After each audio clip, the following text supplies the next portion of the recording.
இந்த இனிய நிகழ்வுக்கு தலைமை தாங்கும் மாண்புமை நீதிபதி மகாதேவன் அவர்களே, இந்த ஆவணப்பட தயாரிப்புக்கு பின்பிருந்து உறுதுணையாய் நின்ற சென்னை சில்க்ஸின் சந்திரன் அவர்களே, வரவேற்புரை நிகழ்த்திய சக்தி மசாலா சாந்தி துரைசாமி அவர்களே,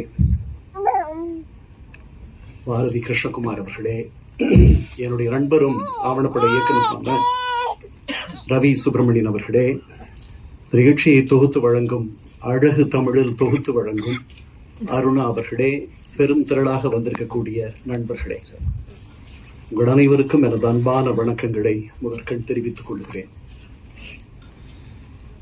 ஆவணப்படங்கள் இப்போதெல்லாம் அமெரிக்க அதிபரின் மனைவியாக இருந்தால்தான் எடுப்பது வழக்கம். இந்த முயற்சியில் இறங்கியிருப்பவர்கள் அதிலிருந்து ரொம்ப தொலைவில் இருப்பவர்கள். மெலனியா ட்ரம்பை பற்றி வந்திருக்கிற ஆவணப்படத்தை, அதை பற்றிய செய்திகளை நாம் பார்த்து கொண்டிருக்கிறோம். இது அதற்கு நேர் எதிரான படம். காலமும் வரலாறும் தனக்கான மனிதர்களை தேடிக்கொண்டே இருக்கின்றன.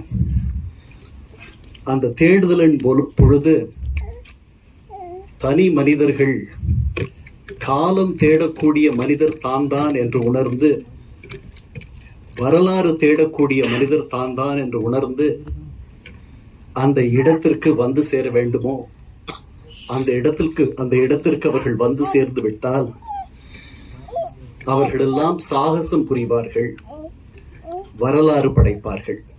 முகவெட்டிலும் பக்கவாட்டிலும் ஜெயகாந்தனை அவர் காட்டுவார். ஜெயகாந்தன் பிறகு பேசுவார், பாரதியை பற்றி சொல்லுவார்.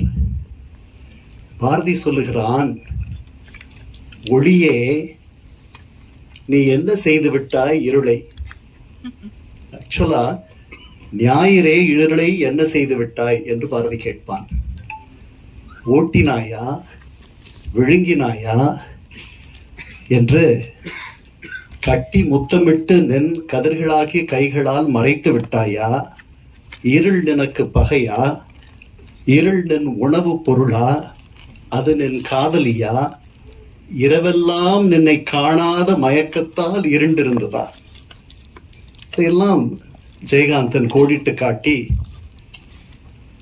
ஒளியத்தான் நம்ம விரும்புகிறோம், ஆனால் சில விஷயங்கள் இருட்டில் தான் நடக்கணும், சிருஷ்டியே இருட்டில் தான் நடக்குது என்று தொடங்கும் அந்த படம்.